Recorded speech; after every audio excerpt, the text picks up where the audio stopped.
So about a year, when was it? About a year and a half ago, I gaffed a short film for a guy named Brady Bouren. Love the guy, really awesome dude. And I was able to gaff. It was an action short film, and he and I had a ton of fun. We had, well, the whole team, we had a ton of fun making this film. And today I'm going to be going over the lighting setups that we had, kind of explaining the thought processes, give you a few stories from what was going on in my head while I was on set, and how these little stills turned out. So I have 4 stills today that I'd like to go over. So let's get started with that first one. So here you can see this is a night exterior. You can see we tried to really give a nice blue hue. So a lot of times with moonlight, you want it to be kind of blue. Sometimes you can have it as gray or white.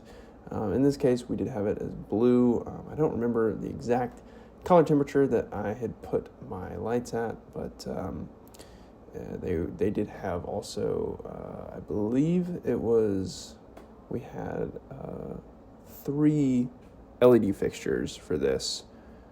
I believe they were set at 5600, so a white color, and then we put half and full CTBs or blue gels in front of them. So I believe maybe 2 of them had half CTBs and 1 had a full. I don't remember exactly what, but I know we had some mixture of blue gels on these lights.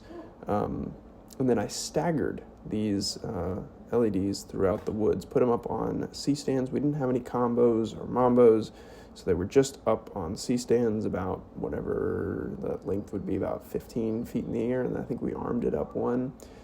So yeah, maybe around 15 to 20 feet in the air.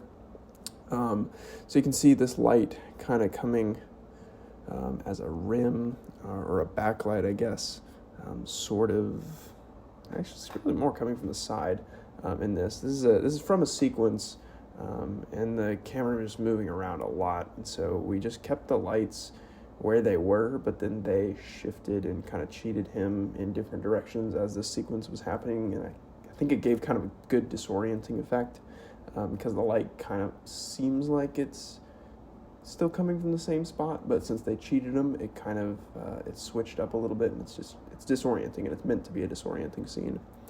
So we have this one coming at him. That's our key on our subject, and then everything in the background here is another LED with a CTB, and then we had a third. That third LED was just deep in the woods, kind of accentuating this area right here. This is really far back, deep woods, and that was our third LED in the back here. It was a pretty simple setup. It took me a hot minute to figure that out. We did start out with a much softer moonlight, almost like a budget moon box with an 8x China silk in front of our light. That just didn't work out well. It was not a good look. There's a frame in our wide. We used that only for our wide shot, and the wide did not turn out lighting wise the way I if I could have gone back and done it over again, I wish I would have changed that.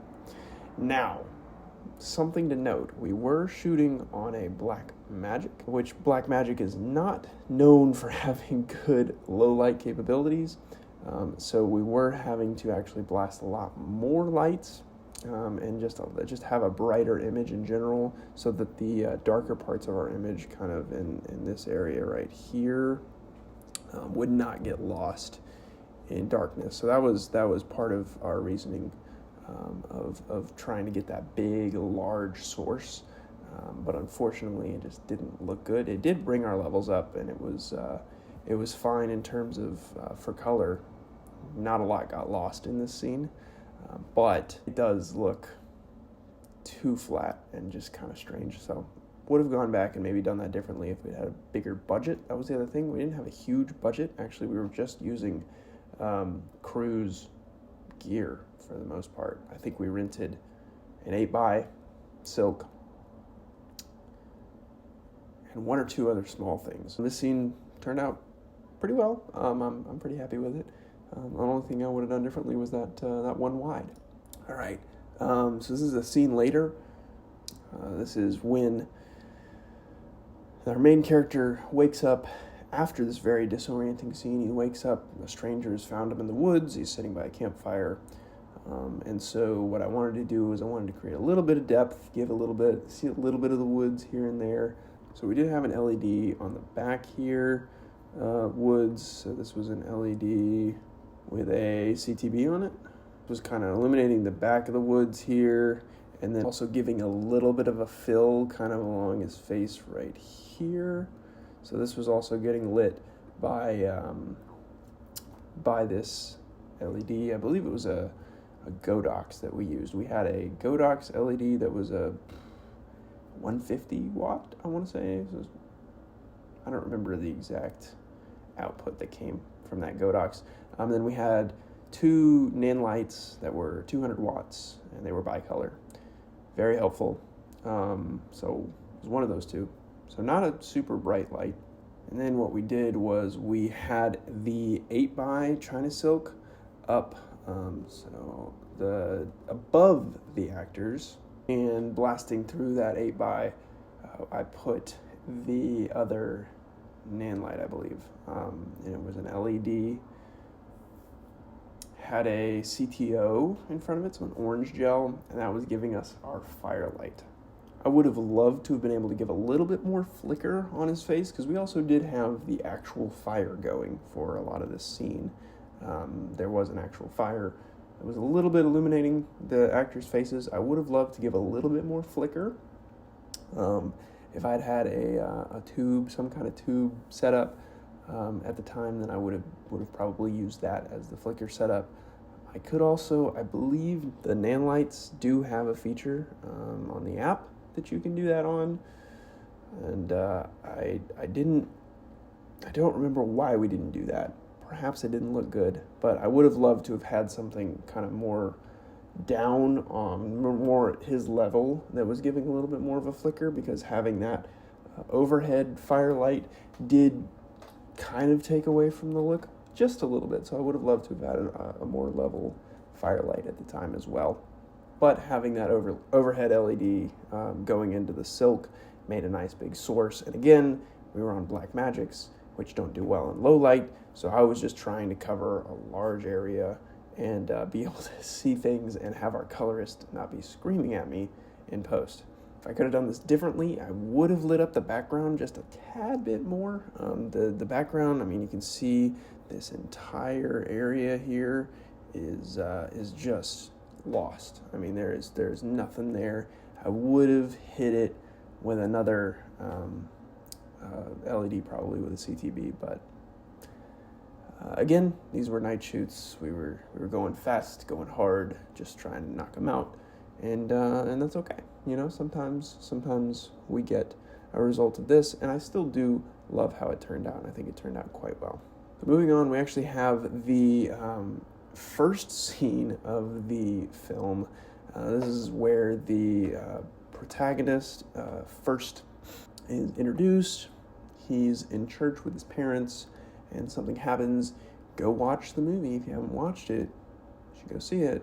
Something happens, and he has to hide under one of these pews. So this is a scene. There's a lot of motion blur in this scene. It's a very, very fast-paced scene. So it's not the best still that I was able to get, but it's the best that's available right now. So anyway, we had for this, I believe we still had, so I had an 8x China with I believe it was the NAND light coming in this way as our key.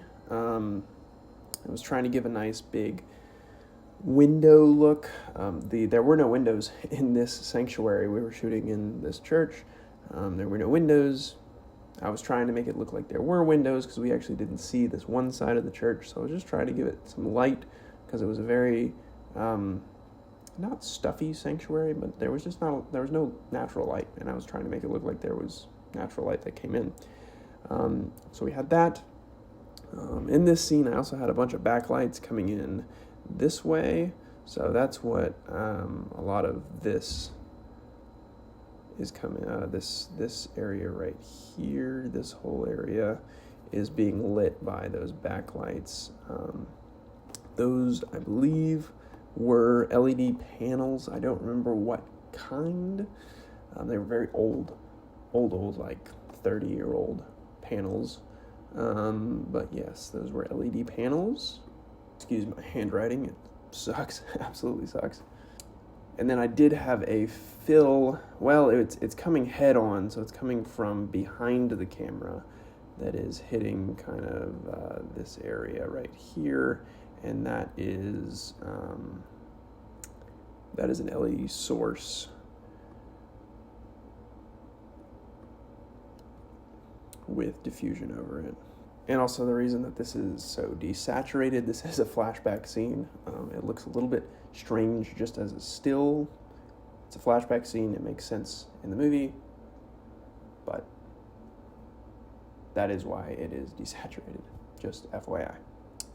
All right, so this is the climax of the movie. Again, if you haven't seen it, go see it, because I'm about to spoil it. I'm going to wait, actually. Wait, go click out. Go watch it. Okay, now you've watched it, now you're back. Awesome. This is the climax. This is when the protagonist has shot the antagonist. He's killed him. It's done. The look of shock and horror of what have I done? I've killed a man. Oh no. Big moment. We lit this cabin up with tungstens. We had a very heavy tungstens. We had tungsten 650s keying. I believe we had a 650, tungsten 650 coming in, keying, and then I believe another 650 in this window,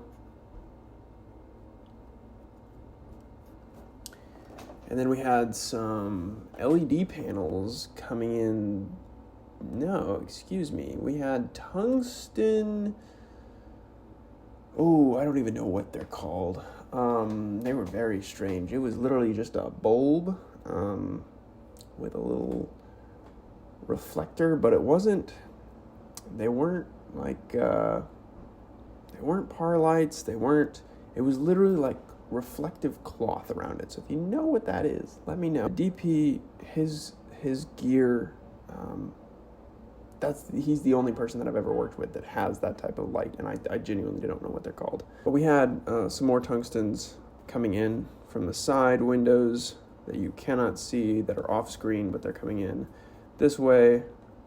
The problem that we ran into is within about 20 or 30 minutes of each other, I believe it was 3, maybe 4 of our tungstens blew. Like the bulbs blew, and it was a low budget feature. We didn't have any replacements for these bulbs, and so we were like, oh no, what's going on? We don't know what's happening. This is crazy. So I ended up using the last tungsten, like 1 or 2 of our tungstens that we had left, and then using our nan lights and just setting it to, I believe it was 3600 Kelvin, and just blasting them through the windows. They were only 200 watt lights, so it did bring our output down quite a lot, but it was the only alternative that we had in this situation, and unfortunately that was what we had to make it work with. But I do think it still turned out beautifully. So if I'm remembering correctly, we might have shot this before those blew, but if I'm remembering correctly, we shot this scene and it's actually not tungstens all over. It is all LED sources straight on this. The curtains acted as a nice diffuser, and we just blasted LEDs with 1 tungsten somewhere in the mix. I don't remember where that last tungsten ended up. It was kind of a hectic moment of, oh no, all of our tungstens are blowing. Still am not 100% certain.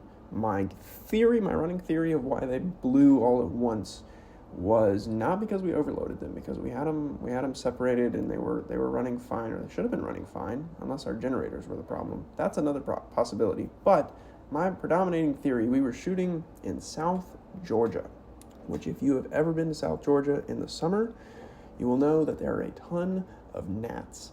Gnats are just swarming everywhere, and so my guess is that gnats potentially hit these tungsten bulbs. They were exposed bulbs, because these were open-faced tungstens, and my guess is these gnats hit the bulbs. Just so many of them hit them, and if you know anything about tungsten bulbs, if they get moisture, specifically oil, but just moisture in general on them, they will overheat that area, and it will blow a bulb potentially. So that is my guess. So if you're ever shooting in a gnat-heavy area, just watch out for that and don't pull out your open faces. So, little note right there. Anyways, those are the 4 that I have. Again, if you haven't seen the movie, go watch it. There's a link in the description here. Go watch it. Go check it out. Give it all your support. It's already made its festival runs. It's out on YouTube. So yeah, go check it out. If you like this, give it a like, comment, and let me know that you like these types of breakdowns, because I have other projects that are either releasing in the future or already have released that I can do breakdowns on. So let me know, and I will see you in the next video.